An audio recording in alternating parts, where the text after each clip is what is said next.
Hello, welcome to the Coronavirus Diaries. Today I'm very happy to welcome Paige Morrow from Article19. Hello, Paige, how are you?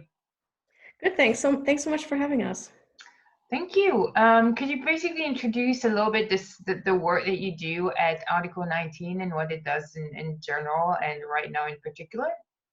So Article 19 is the article that relates to freedom of expression in the International Declaration of Human Rights, and we also deal with access to information. We're a global organization with about 10 offices worldwide across all of the continents except Antarctica, and my work is in the legal team is focused on particularly on media and online media issues around elections, and we've been doing some work now in the context of coronavirus around how the restrictions on freedom of movement have impacted on our rights to freedom of expression, particularly in the context of elections. What is the subject I want to talk about today? One of the main issues obviously right now is the problem of holding elections during a pandemic, and we've seen obviously it's integral to a functioning democracy, and we've seen some countries postpone the election. A lot of European countries have postponed the elections, be it France or the UK, Italy, Spain, and even Serbia. But then we've seen countries like Iran just go ahead. And Poland also went ahead, even though they had already imposed restrictions on public gathering and therefore campaigning. So what is your position on the way Poland handled this and why it did so? Was it political? And also how other European countries handled this, and what was the kind of best solution? So our general position is that we encourage governments to choose the least repressive means possible. So public health is one of the valid bases upon which the right to freedom of expression can be limited, but the measure needs to be proportionate. So in other words, there needs to be consideration of whether a less restrictive rule or law would have achieved the objectives of that particular policy. So in the context of elections, to start with coronavirus, in the context of coronavirus, that means, for example, that if we can slow down the spread of the virus through restrictions such as on through limiting public gatherings and closing down some shops, but still allowing, for example, some small protests to take place. So in Germany, for example, we just had a really interesting case from the Constitutional Court that said that even though there's, quite restrictive measures in place around gatherings of people, that if there is a request for a public protest, which requires official approval, then that would need to be assessed on a case-by-case basis. Mm-hmm. So I think this is a very balanced approach to how do we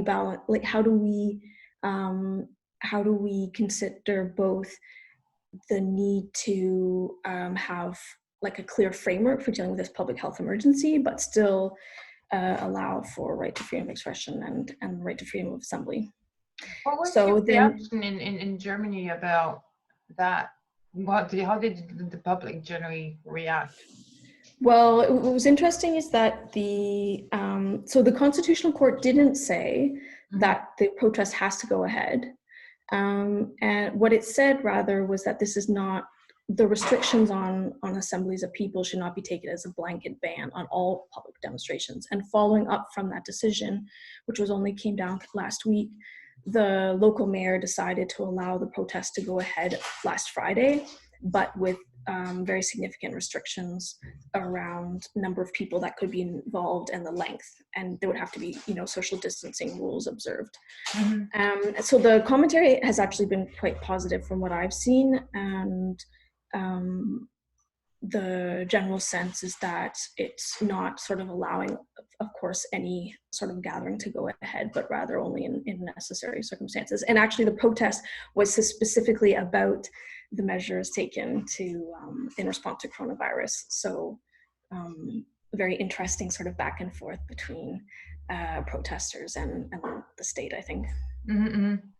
Did you have a specific position on Poland? Yes, so going back to the question around elections, so what we've said with elections is, so starting from the position that any restrictions on freedom of expression should be proportionate um, to and as the least restrictive means possible. In the context of elections, what we've suggested in our public statements is that there should be if the election is going to be scheduled within the period of confinement, there should be consultation with the key stakeholders. So that would include all political parties, as well as like the Electoral Commission and some public stakeholder groups. And that in some cases that might result in a delay. So the problem in Poland in particular was that first of all, Poland put in place very restrictive rules around public movement very early on. They were one of the first ones to restrict sort of movement outside and shut down businesses. And then what ended up happening was that the opposition parties were really restricted in that they could no longer hold public gatherings, rallies, go do door-to-door campaigning, or sort of directly communicate with the electorate. And then the general elections were slated to go ahead on May 10th. Mm-hmm. But Poland has not declared a general state of emergency, which would have entailed an automatic pushback of the election date.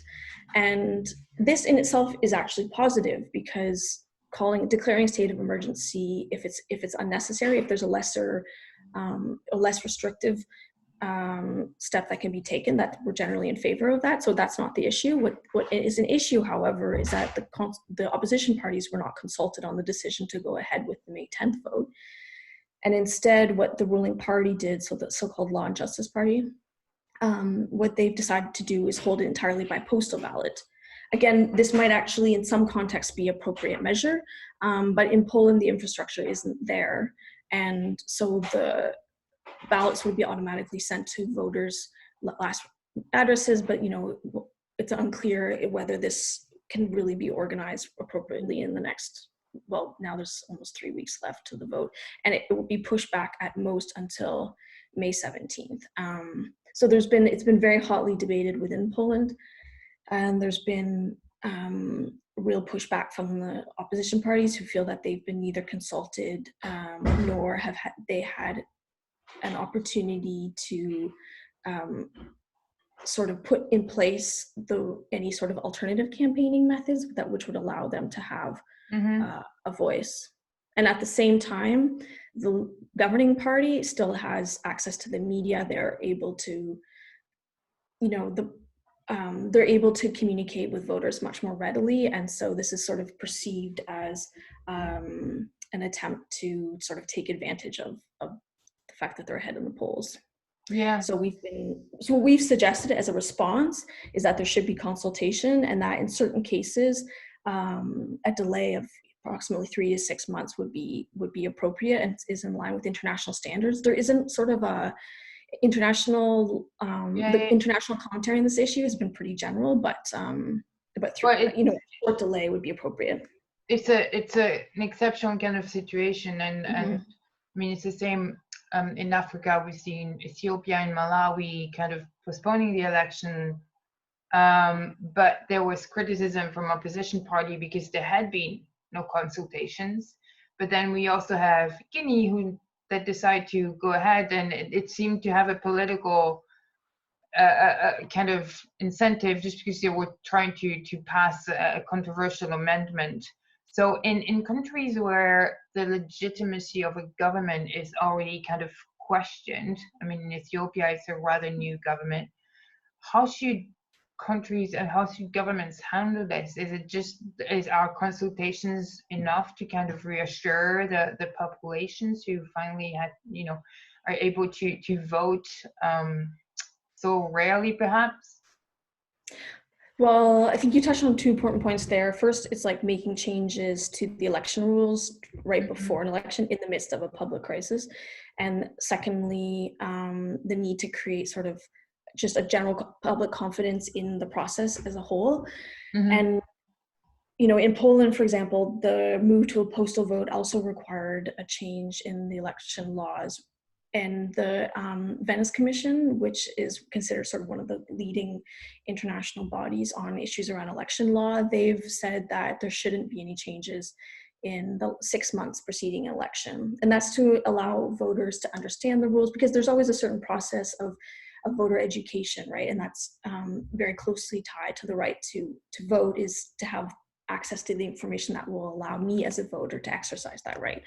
And so the problem is, if we change the rules in the weeks preceding an election, not only do I not understand how to vote, but I also perhaps start to question the process and the legitimacy of the rules that are being taken about how to carry out the vote. And so that's, I think both of those are real issues here.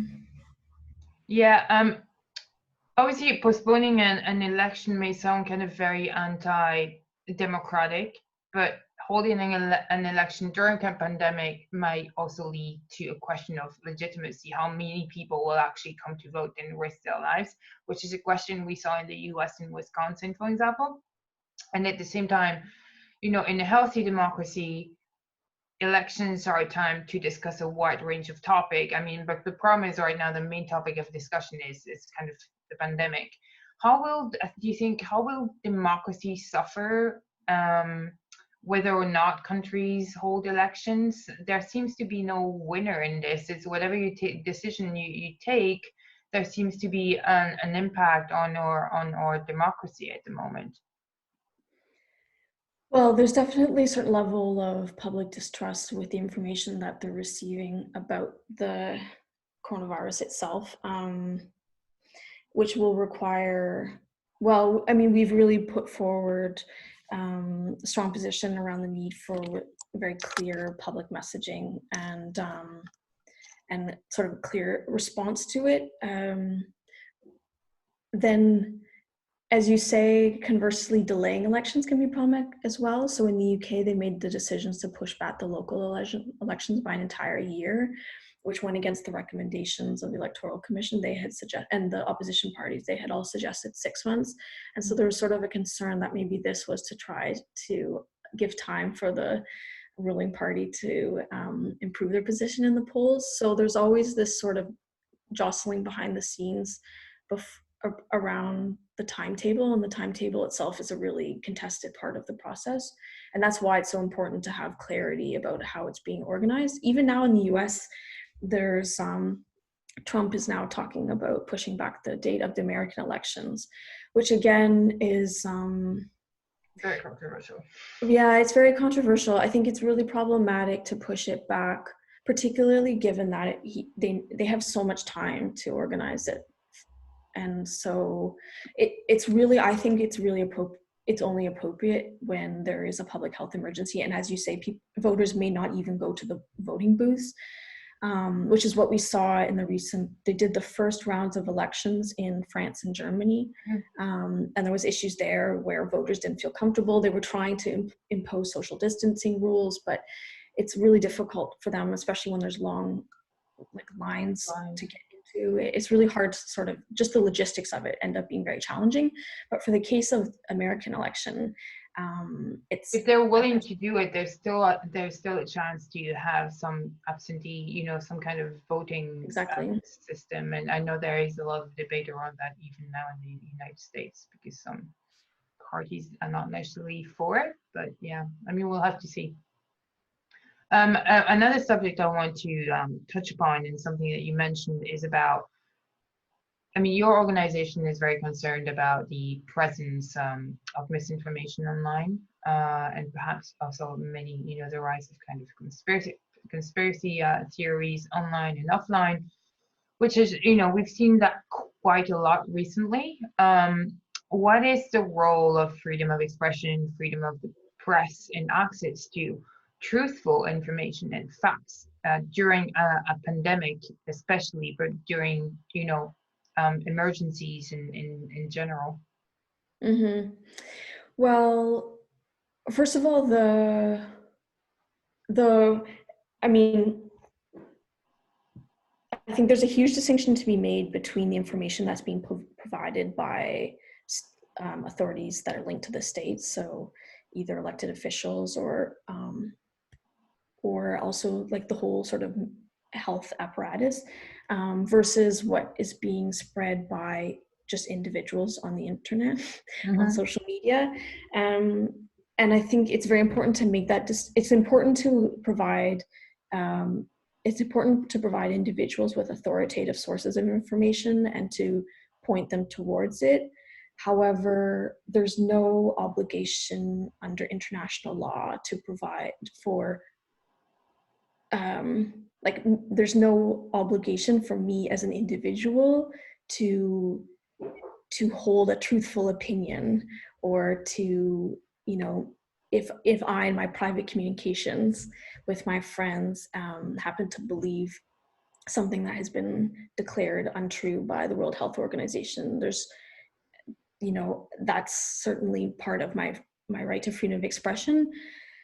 However, that's not to say that I have a right to a platform. So what we would distinguish between is, you know, if I hold certain beliefs which are objectively untrue, then that's my right as an individual. However, perhaps those views should not be amplified. So on social media, you know, we can certainly downrank some information. However, what we find problematic is how social media have been used, the reliance on algorithms. So, you know, as you're aware, there's been this whole debate around sort of outsourcing, particularly in coronavirus, because the moderators were not, well, just given both the influx of misinformation as well as the fact that moderators were unable to physically go to work, there was an increasing reliance on automated treatment of information, which led to a lot of correct information being taken down from Facebook. And I think it highlights the challenge around it, right? Where we lose the context. So if you rely on keywords, then of course you lose when there's satire, or when actually, like, there's a valid debate happening online. And so what we would say is that then in that case, you really need to make sure that you have a very robust process for appealing decisions that are made, and that there's transparency both around how the decisions are made about what content should be removed or downranked, as well as how the appeals are being carried out. And I know you guys published a kind of briefing on how kind of states and the media and social media companies should handle this and should combat COVID-19. And I'll share this. We'll share this online. But could you give a brief summary perhaps of this? I mean, you already kind of started talking about it. Yes. Well, that briefing came out of concern with the increasing sort of borderline hate speech that we were seeing online, particularly against minority groups in Asia, but it ended up being a much broader briefing that dealt with the right of access to information and how to address misinformation, both online but also in traditional media. And about the need so going back to this question around how it's so important for there to be proactive disclosure of information in a timely way, and to ensure that there's that the information is being disclosed in multiple different formats, and also made accessible for those who have perhaps lower literacy skills or are not conversant in the dominant language, so minority languages. And so we're also doing a bunch of work on like specific cases as well. So we've sort of addressing as particular issues have been coming up. So a bunch of countries have been adopting or transferring existing laws that targeted misinformation and are now using in the context of coronavirus to shut down on dissent as well. So we've seen that a lot in Russia, for example.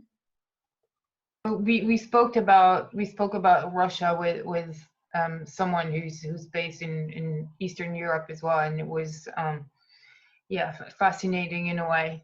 Well, thank you very much for joining us today. I'll share all your briefings and research on this with our listeners. Good luck with your work, and thank you for everything that you're doing. I know, and especially now, access to information and knowing what to do during elections, it's absolutely vital because, democracies, whatever is happening now, are kind of suffering in a way.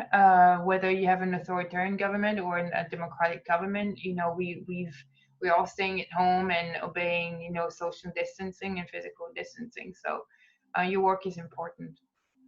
Thanks so much for the conversation. I'm looking forward to continuing it in other formats. So Yeah, hopefully you can visit Canada soon. yes, fingers crossed. Bye. Bye.